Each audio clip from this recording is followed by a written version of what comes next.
Hello and welcome to WION Global Leadership Series with me, Eric Njoka. My guest today needs no introduction. He is a head of state in East Africa. I will be talking to the President of the Republic of Uganda, His Excellency Yoweri Museveni, who is joining us from the capital, Kampala. Mr. President, it is such an honor and thank you very much for this privilege. Welcome to WION. Thank you so much. I'm happy to talk to you. Mr. President, allow me to start our conversation from the recent summit of the heads of state of the Commonwealth. You are among the participants in the conference. I know so much was discussed and agreed upon, but critics argue that the Commonwealth has lost touch. Many governments and countries have parted ways with the organization. So I will ask the same question to you, sir. Has the Commonwealth lost relevance, and is it about time it reinvented itself? I don't think so. I think the Commonwealth is very useful. It is one of the few clubs where you communicate in one language without translations.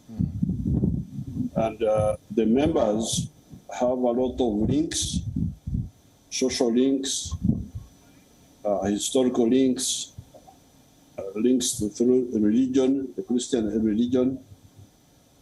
It can actually be used more, in my opinion. In our opinion, we think we can use it more. Okay, I understand, Mr. President. Let's move away from that and let's talk about the animosity in Rwanda and the DRC. We are receiving reports that more refugees are fleeing to your country. The conflict is still ongoing. Lieutenant General Muhoozi, who is also your son, was accused of fueling tensions through posting on his Twitter, which I'm told you have already advised him to stop. But in essence, you are among the leaders who met in Nairobi over the conflict. The presidents ordered the deployment of forces to the area. However, DRC residents are opposed to the deployment. Blame game is very high, Mr. President. What is really causing this rift and what can be done to stop this? The problem of security in Congo started at independence when Prime Minister Lumumba was killed. And then you had got agents of foreign interests taking over power in the form of Mobutu. Congo has never settled properly. And the immediate problem now is that actually for a long time, Congo has been either supporting or harboring the enemies of other countries.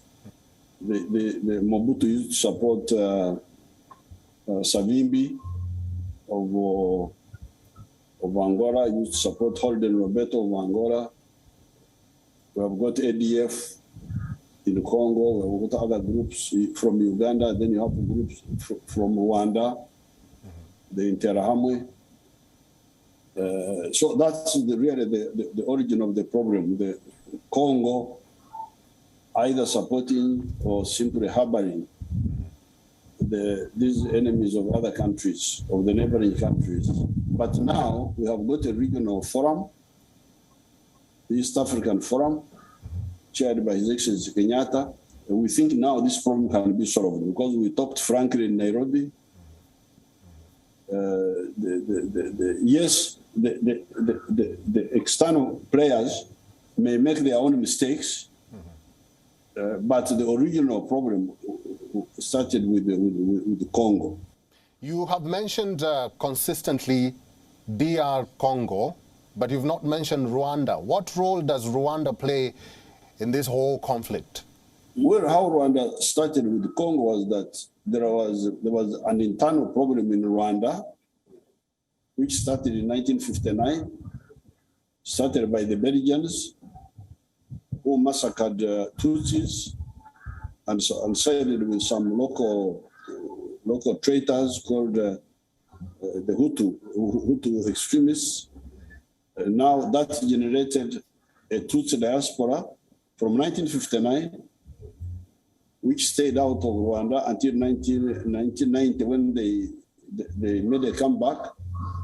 And in the fight, the foreigners decided to back the Hutu extremists to kill 1 million people. You must have heard of that, the genocide. then Tutsis now.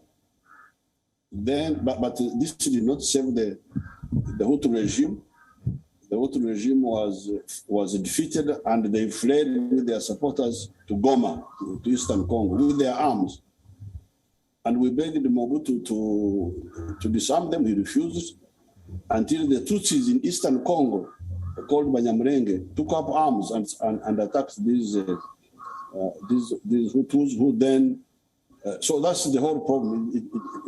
For me, I don't want to say this one is to blame. We know the problem. The problem started with, as I told you, Congo being either supporting or harboring, and then the outsiders can also make their own mistakes, but the original problem is the other one. Because if it was not there, it would not be possible for Rwanda, for instance, to be involved in Congo 1990. No, 1994. Okay, Mr. President, over the past months, the continent has been facing a spate of violence, including in the Sahel, West Africa, Ethiopia, Sudan, and now East Africa, which includes DRC and Rwanda. What do you think about the role of the organizations like the African Union, ECOWAS, and SADC? Are they weak? Do they assist the continent in any way? They are weak, but they assist. They can assist. For instance, in the decolonization of Africa, when we were chasing the whites and the Portuguese from Africa, in Mozambique, in Angola, Zimbabwe, Ian Smith, South Africa, the African OAU played a crucial role by supporting the liberation movements. After we defeated the whites in Southern Africa, there was some relaxation and some diversion, some lack of concentration. That's how we allowed NATO to attack Libya. We should not have allowed it. We should have confronted NATO, but we didn't. So the consequences, all this chaos you are seeing in Niger, in Burkina Faso, in Mali, and so on. But these organizations can, like we did when we defeated the Portuguese and defeated Ian Smith and defeated the whites in South Africa and in Namibia and in Guinea-Bissau. These organizations have the potential. They have the potential, we have the capacity to really save Africa from these criminals and traitors and imperialists. Now that you've mentioned that, Mr. President, what do you think about the late Gaddafi's analogy that United States of Africa is feasible and can and should be formed? I never supported Gaddafi's idea or Nkrumah's idea. It was not only Gaddafi, even Nkrumah believed in an all-African Union government. I never supported that. What I support and what I supported was what is already taking place, the continental free trade area, which can become an African common market. Economic integration for the whole of Africa, but political integrations for parts that are either similar or compatible, like, for instance, East and Central Africa, which are very, very similar or compatible. Thank you, Mr. President, for your feedback. Mr. President, let's now move away from that and talk about your country and you now. The World Bank has just released a report that says Uganda remains a low-income country. Prior to this report, you had said the economy had risen to middle-income status. Why is there a contradiction between what you said and the World Bank? Well, what I said was that the GDP per capita now at $1,046 has just entered the middle income bracket, which is $1,036 or $39. But in order to be declared official, I said so in my speech, you need to maintain that or surpass it for 3 consecutive years. So there is no contradiction. There is no contradiction. It must be I didn't say we have already become, I said we are entering. Mr. President, Uganda is now looking at boosting trade with India, but there's a slight problem. There are some Indians who are wary and still have bad memories of the Idi Amin Asia expulsion saga. What is your government doing to enhance this relationship, and what is your message to the Indians who are still jittery? By the time Idi Amin chased the Indians, which was 1972, he had been killing us with the Africans. He had been killing us from the beginning, from the word go. And we were fighting him. So they cannot be, we didn't support Idi Amin. We are the ones who fought him from the beginning, and we are the ones who got rid of him. So whom are they afraid of? We, who defeated Idi Amin, or whom? Idi Amin is no longer there. We fought him. We are the ones who fought him. When I went to London, I told them that, I told those Indians of Uganda there that the only bush you know here is Shepherd's Bush, where they go to buy chapati and things like that. That's the only bush they know. For us, we know the real bush. So those Indians are just either not informed or they don't bother to know the facts. Mr. President, allow me to ask you the same question, but on a different light. Have you reached out to the Indian Prime Minister Narendra Modi? Have you invited him to Uganda? Have you talked to the Prime Minister? Have you told him that you want to visit India and clear the errors of Idi Amin? Narendra Modi came here even before he became Prime Minister of the whole of India. He came here when he was Prime Minister of one of the provinces of India. And we returned the property of all the Indians, the 4,000 little properties which Idi Amin had taken. We gave them all back. So, and they are here, they came back. Many of them came back. They know. So the relationship is good and work in progress? It is very good. Mr. President, last year Uganda conducted the elections and you were re-elected as the president. But here comes the tough question. Some have branded you an autocrat, someone who wants to stay in power. Some have even called you an oppressor because of the violence meted out by the Ugandan police on opposition figures and some of your critics. Sir, what do you tell those who call you a dictator, an oppressor, an autocrat, and someone who disregards human rights? Well, if I am a democratic dictator, it must be an interesting one. Because I always win elections on the first round. So that means that the majority of Ugandans think that my party and what I represent is good. So to call such a person an autocrat is really not serious, in my opinion. What about and for the violence? The violence, yes, the security forces can make their own mistakes, and we punish them, and we criticize them, we educate them. But the original problem is always started by the indisciplined opposition who try to attack civilian, innocent people, to damage their property. We are still building infrastructure in our country. The streets are not very wide because we started from a very low base. We had to spread the roads in the countryside. So the streets in the capital are not very wide. So when they come to demonstrate, to block transport, and to do it on busy days in the markets, that's how the police say, no, don't do this. If you want to demonstrate, go to Kororo Independence Ground, which is free. Don't come and damage people's property.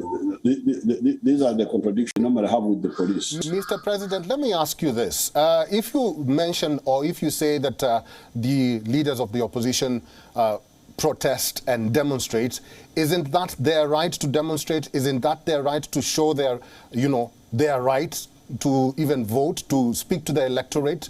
And when it comes to the cases of Kizza Besigye, he's been imprisoned a couple of times. He's been out of prison lately. Would you say that someone like Kizza Besigye or Bobi Wine are attacking people? Why would you say that, Mr. President? Why do you demonstrate in a market? The market is where poor people are selling their retail products. I don't know what part of Kenya you come from, but if somebody was demonstrating in your garden, in Kiambu, they come and hold a demonstration in your potato garden, is that politics or is that crime? So we say, if you want to demonstrate, agree with the police where you should pass, which does not interfere with people's activities and properties. That's all. So to you, the problem is demonstrating? No, it's not demonstrating. It is where and how to demonstrate. Okay. Where you cannot demonstrate in people's gardens, and you call that a demonstration. You call that malicious damage to property. Demonstrate where there is no, you are not interfering with other people's rights. You have defeated Bobi Wine. Have you reached out to Bobi Wine? We have got an organization called IPOD, Interparty Organization or something like that, where every political party is welcome. If Bobi Wine wants to join the IPOD, he's most welcome. All right, Mr. President, allow me to move away from that and also allow me to ask you this question. You have been president of Uganda since 1986. Will you ever retire from politics? And you have always said there is no right or ripe leader for Ugandans. Who is this right leader that you refer to? Our principles are four. I don't know whether you have heard of them. Tell me Patriotism within Uganda. That means love Uganda. Don't tell us about tribes. Don't tell us about religious sectarianism, Pan-Africanism, socio-economic transformation, democracy. Anybody who's supposed to do that is committed can be chosen by our people to be their leader, as long as he can convince them that he's genuine and serious. Okay, so in the past elections, you've competed with the likes of Kizza Besigye, like I mentioned, and Bobi Wine. Did they not have these values? They didn't have, for sure. For sure, they didn't have. Otherwise, if they had, they would not leave NRM. NRM, they wouldn't form these other parties. They didn't have them, for sure. The war in Ukraine seems to be affecting Africa more. Your country is among several countries in Africa that are facing a food crisis. Heads of government have raised the issue about grain shortage and supplies. Generally, what is your view about Russia's invasion of Ukraine? We didn't support the motions which were in the UN. We abstained. So our position is that they should negotiate. They should not fight. We didn't condemn Russia, which is what the other Western countries wanted us to do, because we heard that Russia had their own issues, and the Western countries have their own double standards. So that's why for us, we kept away. We didn't take sides. As for in Uganda, yes, there is a problem of wheat and a problem of vegetable oil for soap. But of course, in Uganda, we have other foods. We've got our own foods, the traditional foods, which we are quite plenty. But the problem now is caused by fuel. Because even if you have our own food, like the bananas, like the cassava, to transport it from the village, you need lorries.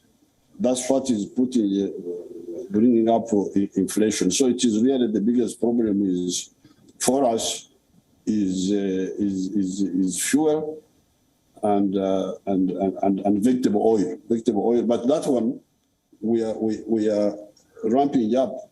We are going to produce. We are planting more palm oil. We are planting more sunflower. we shall be self-sufficient in the next 2 or 3 years. The only other problem is the fuel, the petrol and the diesel. Mr. President, there is fear that a recession is imminent. Do you believe that? Yes, they can, because they are mismanaging the whole world. These wonderful players, they are mismanaging the whole world. So a recession can come. Why not? Because people, I have been watching in Europe, the families can't, they don't have enough money to buy the basics. As a head of state, what would you advise those countries that you mentioned in Europe and in the United States? They should negotiate. They should negotiate. Mr. President, let's not forget about the pandemic. You are on record advising Ugandans to go the traditional way to heal or even fight the coronavirus. With the infection rate surging, do you still feel traditional medicine will be the answer? And what are your views about COVID vaccine and the issue of vaccine inequality in the continent? I never said go traditional. I said there are traditional solutions which are antiviral. Like one of them called COVIDX, which has healed people here. Our people in one part of the country, in Teso, they used to use that product against measles. Then, because of the education, our young people from those families, when they got university education and science, they looked back and they said, but if this was treating measles, which is caused by a virus, maybe it can also treat this one. And when they tried it, it worked. It has saved so many people, the COVID. So it's not the traditional, just blind belief. It is based on science. And of course, I support the vaccine. We are trying to develop our own vaccines here. I support vaccines, but I also support the research for the antiviral solutions and antibacterial for the other bacterial infections. Mr. President, allow me to remind you, you haven't spoken about vaccine inequality in the continent. Kenya's President Uhuru Kenyatta has been fighting about vaccine inequality in the WHO. What do you feel about this vaccine inequality in the continent? Do you think this is something that should be addressed? Well, it was good that the Europeans told us that if you are stupid and you don't build up your own capacity, you die. I have no problem with the inequality because they told us exactly the truth. For me, I actually welcomed it, and I told Ugandans, if you don't want to die, produce the vaccines. Why don't we produce the vaccines? What are we for? So here we are really gearing up for what we call the pathogenic economy. The pathogenic economy, these diseases are diseases, but they are also wealth. We can make money. We can make money out of these diseases, and we have started. In Uganda, we have started because we have a factories here which produce anti-AIDS. The ARVs, they're called what? What is Cipla? Cipla, it's called, we started long ago. We warned our people that these diseases are a problem, but they are also an opportunity. So let's develop the pathogenic economy instead of quarreling. Europeans are busy. They want to save their own people. Why should they care about Africans? I'm not bothered with that myself. Okay, Mr. President, finally, what is your message to the millions of Ugandans who will watch this conversation, and what is the legacy that you would want the world to remember you for? For developing and transforming Uganda. Thank you so much, sir. The President of the Republic of Uganda, His Excellency Yoweri Museveni, thank you for making time and for talking to WION World is One today. Thank you. And thank you for your time and for watching this edition of WION Global Leadership Series with me, Eric Njoka.